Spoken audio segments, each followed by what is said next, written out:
노후를 어떻게 보내는지는 결국 삶의 많은 요소가 결정하지만 그 중에서도 주거는 가장 근본적인 차이를 만듭니다.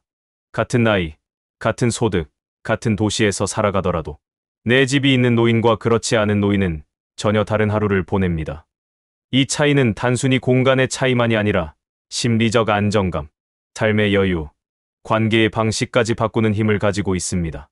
서울의 한 아파트 단지에는 박 할머니가 살고 있습니다. 박 할머니는 30여 년 전 남편과 함께 어렵게 장만한 아파트에서 지금도 혼자 지내고 있습니다. 소득이 많지는 않지만 별다른 주거비 걱정이 없습니다. 관리비와 공과금 정도만 내면 되니 매달 지출은 비교적 일정하고 예측 가능합니다.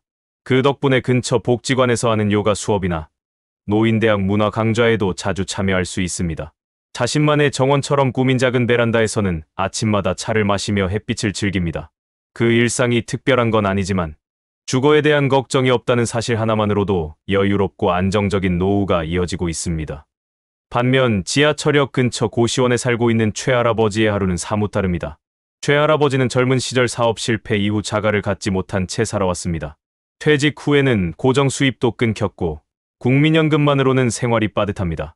고시원에서 지내는 이유도 바로 월세 때문입니다. 조금만 넓은 방으로 옮기고 싶지만 월세는 생각보다 가파르게 오르고 있습니다. 매달 빠져나가는 고정비 때문에 마음이 늘 불안하고 혹시 아프기라도 하면 월세를 못 낼까 두려워 병원 가는 일조차 망설입니다. 그는 하루하루를 말 그대로 버티고 있습니다.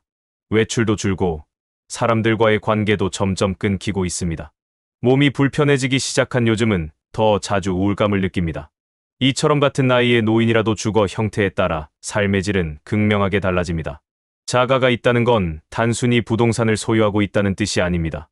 그 안에는 주거비에 대한 걱정 없이 일상을 설계할 수 있다는 자신감이 있고 어느 정도의 공간을 내가 원하는 대로 활용할 수 있는 자유가 있으며 집이 가진 안전성과 지속성에 기대어 인간관계도 더 능동적으로 유지할 수 있는 기반이 만들어집니다.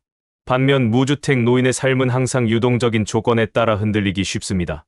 월세 인상, 계약 만료, 보증금 부족 등 외부 변수 하나에 전체 생활이 무너질 수 있습니다. 그 불안정함은 단순한 공간의 문제가 아니라 정신적 건강, 신체적 건강에도 악영향을 미칩니다. 결국 노후의 가장 큰 자산은 집이 아니라 안정감입니다. 그 안정감은 자가 보유를 통해 얻을 수 있는 가장 직접적인 결과 중 하나입니다. 물론 모든 사람이 자가를 보유할 수 있는 것은 아닙니다. 그러나 정부와 지자체에서 제공하는 공공임대주택, 고령자 전용 주택, 주거급여 제도 등을 활용하면 무주택 노인들도 일정 부분 안정감을 되찾을 수 있습니다.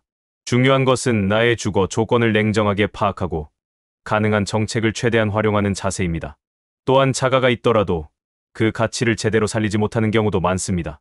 집은 있는데 활용할 방법을 모르거나 고립된 채 살아가는 사례도 적지 않습니다. 이럴 땐 리버스 모기지, 공공 실버 하우징 연계, 노인 대상 전세임대 사업 등을 통해 보다 능동적인 방식으로 자산을 재구성할 수 있습니다. 노후의 주거는 단순히 머무는 공간이 아니라 내가 어떻게 살고 싶은지를 실현해주는 기반이 됩니다. 내 집이든 임대든 중요한 것은 안정과 예측 가능성입니다. 그리고 그 안정은 오늘의 준비와 선택에서부터 만들어집니다. 노후 생활에서 무엇보다 중요한 것은 고정적인 수입입니다. 그 중에서도 연금은 일하지 않아도 매달 들어오는 가장 안정적인 소득입니다. 노후를 걱정 없이 보내는 사람과 매일 생계를 고민하며 살아가는 사람의 가장 큰 차이는 바로 이 연금의 유무에서 갈립니다. 서울의 한 아파트 단지에 사는 이 할머니는 올해로 74입니다. 젊은 시절 직장을 오래 다닌 덕분에 국민연금이 매달 80만 원 넘게 들어옵니다. 여기에 기초연금까지 합치면 월 100만 원이 넘는 안정적인 수입이 생깁니다. 그녀는 더 이상 일하지 않아도 집세 걱정 없이 병원비도 어느 정도 감당할 수 있습니다. 혼자 사는 노년이지만 매주 한 번은 친구들과 외식을 하고 한 달에 한 번은 동네 문화센터에서 수업도 듣습니다. 무언가를 사는 데 있어 큰 결정을 내릴 필요 없이 작은 사치라도 누릴 수 있는 자유가 있습니다. 반면 동네 전통시장에서 청소 일을 하는 박 할아버지는 같은 나이지만 상황이 전혀 다릅니다. 과거 자영업을 하다 퇴직금도 연금도 남기지 못했습니다. 국민연금은 가입 기간이 짧아 수령 자격이 되지 않았고 지금은 겨우 기초연금만 받고 있습니다. 그마저도 한 달에 30만 원 남짓으로는 살림이 턱없이 부족합니다. 그래서 그는 아직도 새벽마다 시장에 나와 쓰레기를 정리하고 간판을 닦습니다. 한 달에 겨우 70만 원에서 80만 원을 벌어 고시원 월세와 식비로 쓴 뒤 나면 통장에는 늘 영원히 남습니다. 언제 아플지 몰라 병원도 가급적 피하고 누군가의 초대를 받으면 오히려 미안한 마음이 앞섭니다. 이처럼 연금 수령 여부는 노후 생활의 격차를 분명히 만들어냅니다. 같은 연령대, 비슷한 건강 상태라도 연금이 있느냐 없느냐에 따라 생활의 안정감, 여유, 인간관계의 폭까지 완전히 달라집니다. 연금이 있는 노인은 계획적인 소비가 가능합니다. 수입이 예측 가능하기에 미래에 대한 불안이 적습니다. 매달 고정소득이 있다는 사실 하나만으로도 의식주 외의 문화생활, 건강관리, 여가 활동에 마음을 쓸 수 있습니다. 또한 인간관계에서 소극적이지 않고 당당하고 여유 있는 모습으로 사람들과 어울릴 수 있습니다. 반면 연금이 없는 노인은 생활비의 대부분을 당장 눈앞에 있는 일거리로 충당해야 합니다. 고정 수입이 없기 때문에 미래를 계획하기 어렵고 수입이 없으면 곧바로 생계가 흔들립니다. 이는 정신적인 스트레스를 키우고 건강에도 영향을 줍니다. 무엇보다 관계에서 위축되며 삶의 자존감마저 낮아지게 됩니다. 노후를 대비할 수 있는 방법은 여러 가지가 있지만 그 중에서도 연금은 가장 기본이면서도 강력한 무기입니다. 국민연금, 기초연금, 사적연금, 퇴직연금 등 어떤 방식이든 준비된 연금이 있다면 노후는 한결 여유롭고 단단해집니다.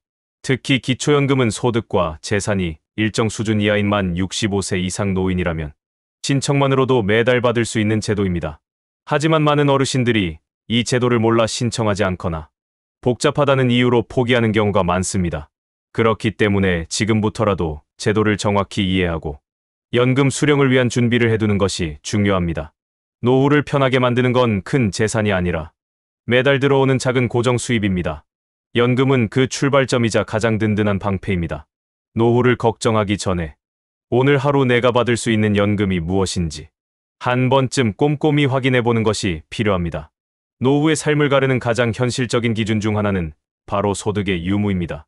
은퇴 이후에도 작게라도 수입이 이어지는 사람과 완전히 끊긴 사람은 심리적 안정감, 인간관계, 생활 방식에서 분명한 차이를 보입니다. 소득이 전부는 아니지만 소득이 없을 때 느껴지는 무력감과 불안은 노후를 더욱 고단하게 만듭니다. 경기도 외곽에 사는 김 할머니는 80을 넘겼지만 여전히 부지런하게 살고 있습니다. 젊은 시절부터 즐겨하던 자수를 살려 공방을 차렸고 손자 손녀를 위한 소품을 만들다 주변 어머니들의 요청으로 입소문이 퍼지게 되었습니다. 지금은 블로그를 통해 손바느질 키트를 판매하고 있고 가끔 강의도 나갑니다. 큰 돈은 아니지만 한 달에 30만 원에서 50만 원 정도의 소득이 생깁니다. 그 돈으로 손주에게 간식도 사주고 문화센터 수강료도 낼 수 있습니다. 무엇보다 누군가와 연결되어 있다는 사실이 그녀에게 큰 활력이 됩니다. 이 할머니는 말합니다. 내가 아직도 무언가를 할 수 있다는 것이 삶을 지탱해주는 힘이 된다고 말입니다. 반면 서울의 한반지하방에 사는 정할아버지는 상황이 전혀 다릅니다. 건설 현장에서 일하던 그는 무릎을 다친 뒤 일을 그만둘 수밖에 없었습니다. 연금도 거의 없고 가진 것도 없어 현재는 기초생활수급으로 겨우 살아갑니다. 정부에서 지원해주는 생계비와 약간의 식료품이 유일한 생활 자원입니다. 일하고 싶어도 몸이 따라주지 않고 나이 때문에 받아주는 곳도 없습니다. 정할아버지는 하루 종일 집에만 있고 사람을 만나는 일도 거의 없습니다. 소득이 없는 삶은 단지 돈이 없는 것이 아니라 세상과 단절되는 느낌을 줍니다. 그는 요즘 자신이 점점 투명해지는 것 같다고 말합니다. 이처럼 소득의 유무는 단지 소비력의 문제가 아니라 삶의 감정선 전체를 결정짓는 요인이 됩니다. 작은 수입이라도 꾸준히 들어오는 사람은 자신의 삶에 대한 주도권을 어느 정도 유지할 수 있습니다. 내가 번 돈으로 내 생활을 유지한다는 것은 곧 나 자신을 지킬 수 있다는 신호이기도 합니다. 게다가 소득 활동은 단순히 돈을 버는 것을 넘어서 몸을 움직이고 생각하고 관계를 이어가는 자극이 됩니다. 블로그에 글을 쓰고 중고 물품을 정리해 판매하고 소일거리라도 꾸준히 이어가는 노인들은 하루의 흐름이 있고 삶의 리듬이 있습니다. 이 리듬은 건강 유지와 정신적 활력에도 매우 큰 영향을 줍니다. 반면 일할 수 없는 상황이 지속되거나 일자리를 구하지 못하는 노인의 경우 시간은 무겁고 고요하게 흘러갑니다. 처음에는 쉼처럼 느껴질 수 있지만 곧 고립감, 무력감, 자존감 하락으로 이어집니다. 특히 사회적 관계가 줄어드는 노년기에 소득까지 끊기면 삶은 빠르게 위축됩니다. 물론 모든 노인이 소득 활동을 할 수 있는 것은 아닙니다. 건강, 환경, 기술의 차이가 존재하기 때문입니다.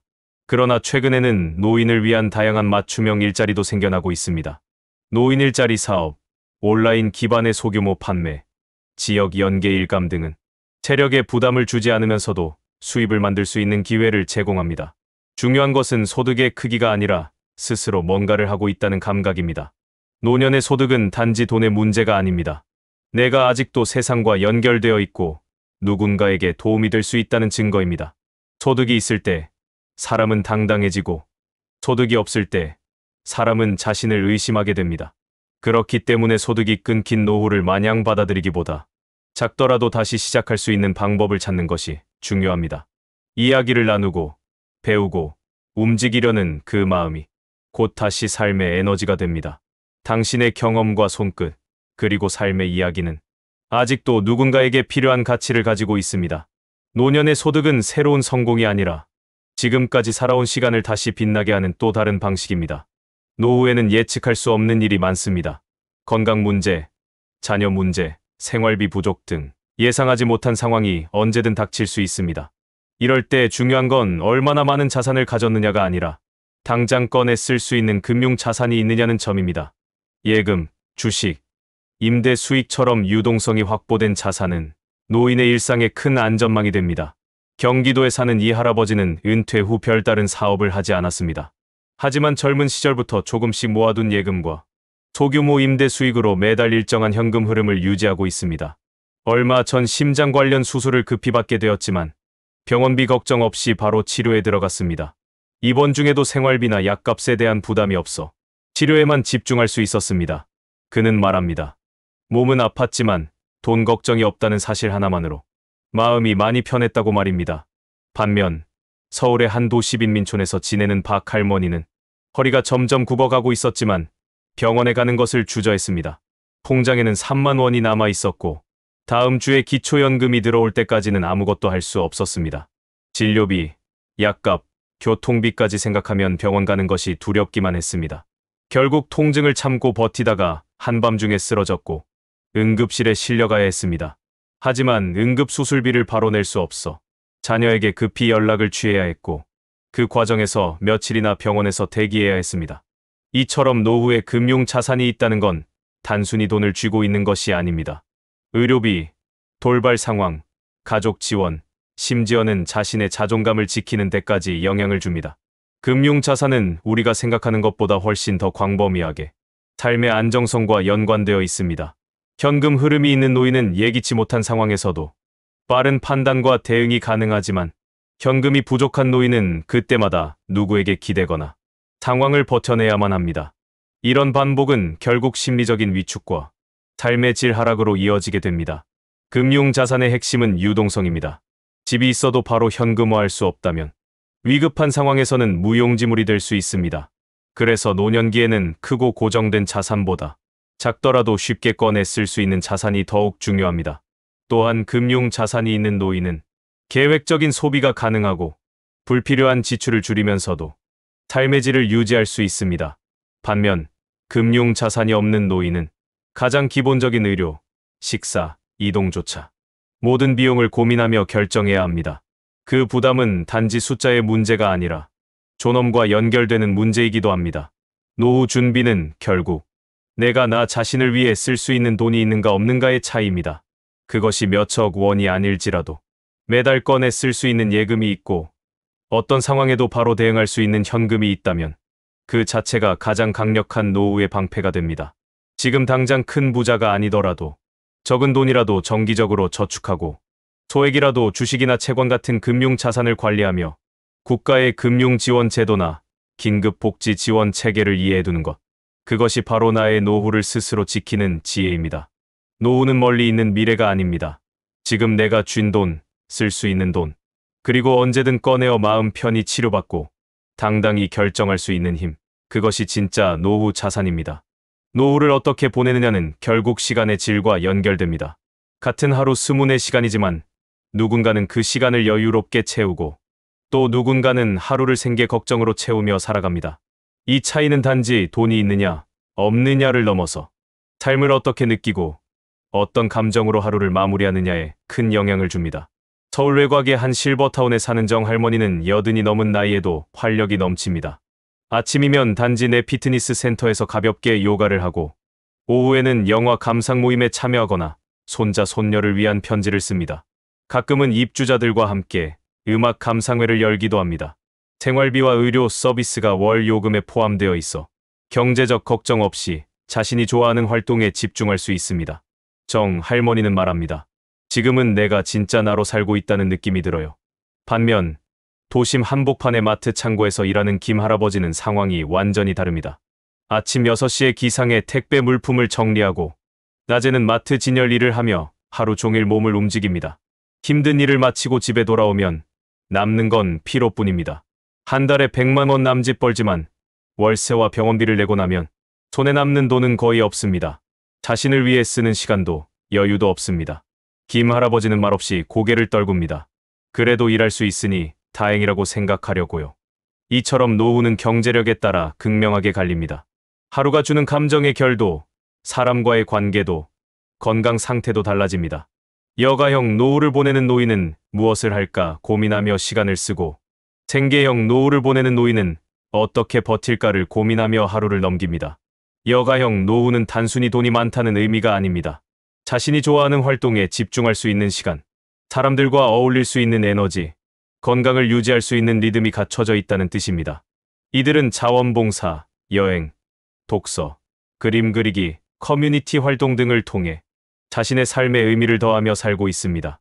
이는 정신 건강에도 긍정적인 영향을 주고 몸의 활력도 더 오래 유지될 수 있게 해줍니다. 반면 생계형 노후는 경제적 압박으로 인해 선택이 아니라 생존을 위한 노동을 지속해야 합니다.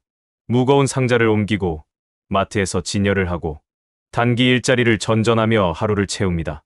문제는 단지 일이 힘들다는 것이 아니라 그 일이 생계를 유지하기 위한 유일한 수단이라는 점입니다. 자기 시간이 없고 정서적으로 고립되기 쉬우며 건강이 조금만 나빠져도 곧바로 위기로 이어질 수 있습니다. 사회는 점점 평균 수명이 늘어나고 있고 은퇴 이후의 삶은 20년에서 30년까지 이어지고 있습니다. 그 긴 시간을 어떻게 보낼 것인가는 결국 지금의 선택과 준비에 달려 있습니다. 지금부터라도 조금씩 여유를 준비해야 합니다. 단 몇만 원이라도 자주 저축하고 연금 제도를 꼼꼼히 확인하고 내가 좋아하는 활동을 찾아보는 것, 그 모든 준비가 모여 미래의 여가형 노후를 가능하게 합니다. 또한 몸이 힘들지 않게 수입을 만들 수 있는 방법을 찾아야 합니다. 블로그 수익, 중고거래, 재능 나눔, 커뮤니티 강사 활동 등 경제적 수익과 정서적 만족을 함께 얻을 수 있는 소소한 활동이 늘어나고 있습니다. 노후는 단순히 오래 사는 것이 아니라 어떻게 살고 싶은지를 다시 묻는 시간입니다. 버티는 인생이 아니라 살아가는 인생을 원한다면 지금부터 내 시간의 주인이 되어야 합니다. 하루를 피곤하게 누워 마감하느냐, 가벼운 음악을 들으며 마감하느냐, 그 차이는 우연이 아니라 준비된 삶과 준비되지 않은 삶의 차이입니다.